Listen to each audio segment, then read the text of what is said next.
My queen হলো একটি মিষ্টি রোমান্টিক কমেডি টাইপের চাইনিজ ড্রামা। গল্পের মূল চরিত্র হলো জিয়াও। সে একজন আধুনিক যুগের মেয়ে যাকে হঠাৎ করে এক ধরনের গেম বা ফ্যান্টাসি জগতে টেনে নিয়ে যাওয়া হয়। সেই জগতে সে নিজেকে আবিষ্কার করে একটি প্রাচীন সাম্রাজ্যের রানী হিসেবে। কিন্তু সমস্যা হলো জিয়াও রানীর আসনে বসে থাকলেও সে পুরোপুরি অজানা এই জগতের নিয়মকানুন সম্বন্ধে। যাই হোক, আমরা গল্পের সামনের দিকে আগাই। আরো বিস্তারিত জানতে তোমাদের ফুল ড্রামাটি দেখতে হবে। আসসালামু আলাইকুম। এই চ্যানেলটিতে প্রায় 1 বছরের উপরে হবে কোনো ভিডিও আসছে না। তোমরা অনেকেই কমেন্ট করে জানতে চেয়েছো কেন ভিডিও আসছে না। ভিডিও কেন আসছে না এটা নিয়ে অন্য একদিন কথা হবে, আর আমি কেন আসছি ভিডিও করার জন্য সেটা নিয়েও অন্য সময় কথা হবে। তো পূর্বে আমার কোনো ভিডিও করার অভিজ্ঞতা নেই, তোমাদের জন্য সাহস করে এই কঠিন দায়িত্ব নিয়ে নিলাম। এখন দায়িত্ব তোমাদের। আশা করি পূর্বের মতো ভালোবাসা দিয়ে পাশেই থাকবে। যাই হোক, এখন কথা না বাড়িয়ে মূল ভিডিওতে যাওয়া যাক। এই গল্পের শুরুতেই একটা মেয়েকে দেখতে পাই। সে একটা অফিসে কাজ করছিল। সে এখনো সিঙ্গেল আছে। এটার কারণ হচ্ছে তার মনের মতো এখনো ছেলে খুঁজে পায়নি। এরপর আমরা অফিসের বসকে দেখতে পাই। তার নাম কিন। জিয়াও তার বস কিনকে দেখে ভয় পেয়ে যায়, কিন্তু তার বস ছিল শান্ত স্বভাবের। মনে হচ্ছে তাদের মধ্যে কিছু একটা ঘটতে চলেছে। নায়িকা মনে করে তার বস অনেক বকা দিবে, কিন্তু তার বস ছিল শান্ত স্বভাবের, যার কারণে তাকে কিছু না বলেই চলে যায়। পরের সিনে আমরা দেখতে পাই জিয়াও একটা 3D রোবটের সাথে কথা বলছে, অর্থাৎ এআই রোবট। রোবট জিজ্ঞেস করে তোমার কেমন ছেলে পছন্দ। তখন স্বাভাবিকভাবে মেয়েদের যেমন ছেলে পছন্দ ঠিক তেমন ভাবেই বলা শুরু করে। হয়তো তোমাদের অনেকের সাথেই মিলে যাবে, যেমন বড়লোক, বুদ্ধিমান, নরম স্বভাবের, শান্তশিষ্ট। তোমরা মেয়েরা যারা দেখতেছো তারা তো এমনিতেই বুঝবা কেমন ছেলে পছন্দ তোমাদের, অর্থাৎ নরম সরম বোকাশোকা পোলাপাইনি মেয়েদের পছন্দ। যাই হোক, আমরা গল্পের সামনের দিকে আগাই। রোবটটি তখন বলে তুমি যেমন ছেলে চাচ্ছ এরকম ছেলে এই দুনিয়াতে পাওয়া সম্ভব না, কাজেই তুমি গেম খেলো, গেমের মধ্যে পেয়ে যাবে। এরপর নায়িকা 3D চশমা পরে গেমের দুনিয়ায় চলে যায় এবং আমরা দেখতে পাই সে একটা ঘন্টার নিচে শুয়েছিল এবং ঘন্টার শব্দে নায়িকার ঘুম ভেঙে যায়। সে নিজেই ভাবতে থাকে আমি এখানে ছেলেদের পোশাক পরে কেন আসলাম, আমি চোর নাকি সন্ত্রাসী, কি হিসাবে এখানে এলাম। সে সেটাই ভাবতে থাকে। গেমটি তার দিক নির্দেশনা অনুযায়ী তাকে ছাদে নিয়ে যায়। তারপরে চারপাশে অনেক লোকজন দেখতে পায় এবং সে সেটা এনজয় করতে থাকে। হঠাৎ করে একটা ছেলের সাথে ধাক্কা খেয়ে যায় এই গল্পের নায়ক কিন।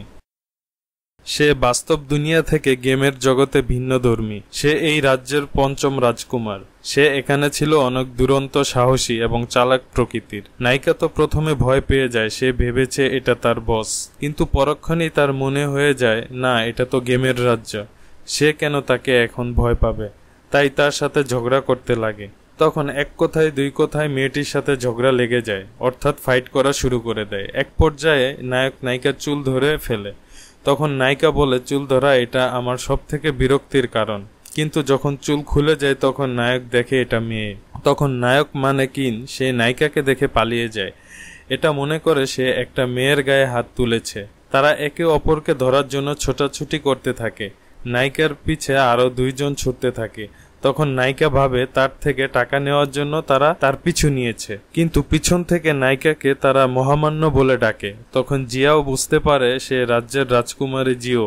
মাঝে মধ্যেই ছেলে ছদ্মবেশে পালিয়ে যেত। এরপর দেখি তার এই পালানোর কারণে তাকে একটা ডাক্তার দেখাচ্ছে। সে তখন তার বড় বোনকে বলতে থাকে ওর মাথায় আঘাত পাওয়ার কারণে মাঝে মধ্যেই সব ভুলে যায়, যার কারণে সে এত সব কিছু করে। জিয়াও এই গেমের চরিত্র সম্পর্কে তার ধারণা ছিল না, তাই এখানকার কাউকে চিনতে পারছে না। তাই জিয়াও গেমটিকে বলতে থাকে তোমার উচিত ছিল আমাকে এই গেম সম্পর্কে ধারণা দিয়ে তারপর গেমে ঢুকানো। যেহেতু সে কাউকে চিনতে পারে না, তার জন্য সে এমন ভান করে স্মৃতিশক্তি নেই। এই ভান করেই সবার পরিচয় নিয়ে নেয় জিয়াও এই গেমের রাজ্যে তার বয়স 17 বছর।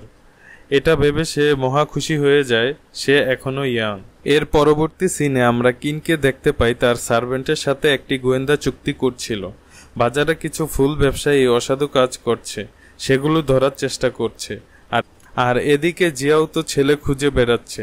একে একে সব ছেলেরাই তো প্রেমের প্রস্তাব দিচ্ছে। অবশেষে দেখা যায় যে এই ছেলেগুলোই তার ভাই ছিল। এইটা জেনে তো জিয়াও আবার গেমের প্রতি রেগে যায়, কেন তার চরিত্র সম্পর্কে ধারণা দেওয়া হলো না। এরপর তো আর সার্ভেন্ট আবারও পরিচয় দিতে থাকে, কিন্তু তখন জিয়াও বলে, এই প্রাসাদে আমার ভাইরা ছাড়া কি আর কোনো সুদর্শন পুরুষ আছে? তখন সার্ভেন্ট বলে যে আছে সুদর্শন পুরুষ, সে হচ্ছে ডাক্তার। এটা শুনে তো জিয়াও আবার অসুস্থতার ভান করে এবং ডাক্তারের কাছে যায়। ডাক্তার জুকে দেখে তো নায়িকার মনে লাড্ডু ফুটতে থাকে এবং তারপর বেহায়ার মতো তার কোলে ঢলে পড়ে।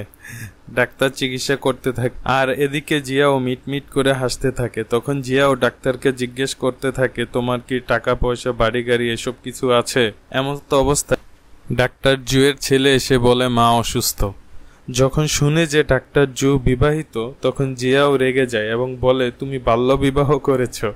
জিয়াও টেনশনে পড়ে যায়। ছেলে না পায় তখন তার ভাইকে জিজ্ঞেস করে, আমরা কি কোনোভাবে ভাই বোনের সম্পর্ক ছাড়া অন্য কিছু হতে পারি? যেমন ছোটবেলায় আমাকে দত্তক নিয়ে এসেছিল, তার মানে যদি দত্তক নিয়ে আসতো তাহলে ভাইদের সাথে প্রেম করত। প্রেম করার জন্য কত উতলা হয়ে আছে নায়িকা। যাই হোক, তখন তার ভাই একটি ছবি বের করে আর বলতে থাকে, এই চেহারার সাথে তোমার চেহারার হুবহু মিল আছে, কারণ এটা আমাদের মা, তাই তোমাকে দত্তক নেওয়ার সম্ভাবনা নেই। নায়িকা জিয়াও এখানেও আবার হতাশ হয়। এরপর জিয়াও তার একটি বোনের সাথে দেখা হয়। একমাত্র এই বোনটি তাকে দেখতে পারে না, বাকি সবাই তাকে অনেক পছন্দ করত।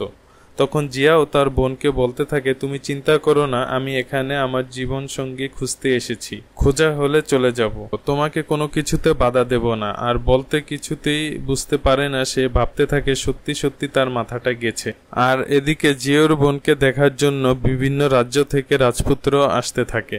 এরপর জিয়াও জানতে পারে সেও এই প্রতিযোগিতায় নাম দিতে পারে, কারণ এখানে সবাই খুঁজবে।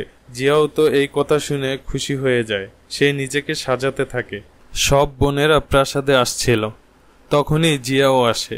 জিয়াও এর পোশাক দেখে তো দুই বোন অবাক হয়ে যায়, কারণ তাদের থেকে ভিন্ন রকম পোশাক সে পরেছিল। আর এই পর্বটি এখানেই শেষ হয়।